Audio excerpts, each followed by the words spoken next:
Bonjour Patricia, vous êtes praticienne en mémoire cellulaire et vous proposez des consultations individuelles ainsi que des séminaires. En quoi consiste cette méthode? En fait, les personnes qui viennent me voir, elles viennent me voir parce qu'elles sont confrontées à des souffrances ou à des blocages dans leur vie, en lien avec leur vie affective, professionnelle et parfois même de santé. En fait, mon accompagnement va permettre à ces personnes d'aller voir quelles sont les mémoires qui sont actives en elles. Et on va voir le lien parce qu'elles sont confrontées à des situations qui vont se jouer et se rejouer, tant affectives que professionnellement. Et si ça se joue et se rejoue, c'est une mémoire active et c'est ça qu'on va aller chercher pour l'intégrer et la transformer. La mémoire cellulaire, qu'est-ce que c'est exactement? En fait, mémoire cellulaire, il y a deux mots, mémoire et cellule. Les mémoires, en fait, elles viennent de la généalogie. Elles nous ont été transmises en héritage par nos grands-parents, arrière-grands-parents qui ont, dans leur histoire de vie, été confrontés à des traumatismes qu'ils n'ont pu intégrer, accepter. Et du coup, ça crée dans l'être humain des crispations, des blocages, des non-dits et des secrets. Et ça, cette crispation corporelle, ça informe le corps de quelque chose. Et ce quelque chose, il va se diffuser dans les cellules, il va informer les cellules, et via les cellules sexuelles, ça va se transmettre dans les générations suivantes.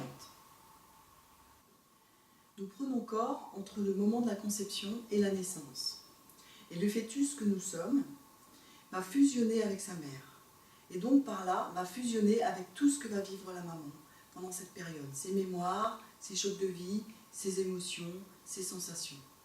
Avec l'ambiance dans laquelle elle est. Et tout ça va s'inscrire en nous comme un programme.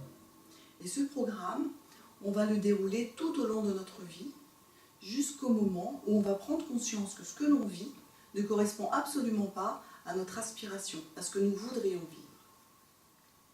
Alors, on accuse les autres, on accuse la vie de tous nos maux, de toutes nos souffrances, alors que les autres sont juste là pour nous faire prendre conscience que nous sommes porteurs de mémoire, et que ce sont ces mémoires qui font qu'on attire à nous tel type de situation, tel type d'événement et tel type de personne.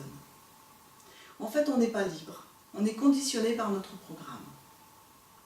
Et l'accompagnement en mémoire cellulaire vraiment permet de repérer ces schémas répétitifs liés aux mémoires, de manière à les voir en action, à les comprendre, et ça va se transformer, et c'est là où on va pouvoir arriver à être libre d'être qui on est, libéré de ces programmes mémoriels et cellulaires.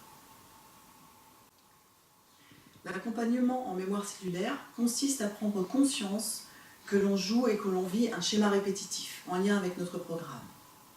Repérer ce schéma répétitif va permettre d'en sortir.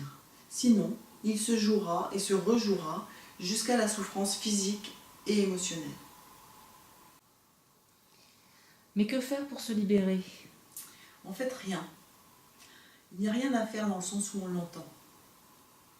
C'est vraiment un travail qui demande à se mettre en chemin pour aller dans sa connaissance de soi, aller rencontrer ses parents, aller nettoyer les liens nocifs qui nous attachent à eux, les accepter tels qu'ils sont, les aimer tels qu'ils sont. Et par là, nous aimer et nous accepter tels que nous sommes. À partir de là, les choses commencent à évoluer et à se transformer. Voir son programme pour ne plus le subir, mais s'appuyer sur sa polarité positive. Comment se déroule ce voyage? En fait, c'est un chemin qui se déroule en 3 étapes. La première, c'est voir. La deuxième, accepter. Et la troisième, ça se transforme. Voir, en fait, c'est faire les liens entre ce que l'on vit, les événements de notre vie, de notre quotidien, et les mémoires dont on est porteur. Accepter, c'est accepter d'aller ressentir dans son corps les mémoires activées par les événements vécus. Cette acceptation, elle va passer par traverser toutes les couches de l'être. Accepter de dire oui à ce que je vois, à ce que j'ai compris. Accepter de laisser circuler l'émotion que ça génère. Accepter de ressentir ce que cette émotion fait dans le corps. Et enfin, accepter d'aller au plus profondément du ressenti pour aller dans un éprouvé corporel. Et cet éprouvé corporel, c'est la matière, c'est la mémoire du corps. Et enfin, ça se transforme. Parce que d'avoir traversé toutes les couches de notre être, on a libéré de l'énergie, on a libéré des mémoires. Et le corps va se restructurer différemment en lien avec la compréhension, avec le sens de ce nettoyage mémoriel. Le corps, mais aussi le mental, la psyché, la psychologie. Et du coup, d'avoir traversé ce que j'appelle le bocal, qui est le corps, d'avoir fait cette traversée, va nous permettre de nous confronter aux événements de manière différente. On ne va plus être toujours dans la réaction, mais dans l'action.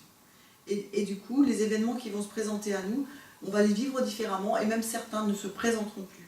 Comme certaines personnes ne se présenteront plus dans notre vie, parce que nous avons désactivé, déprogrammé, intégré ce qui nous bloquait, ce qui nous faisait souffrir.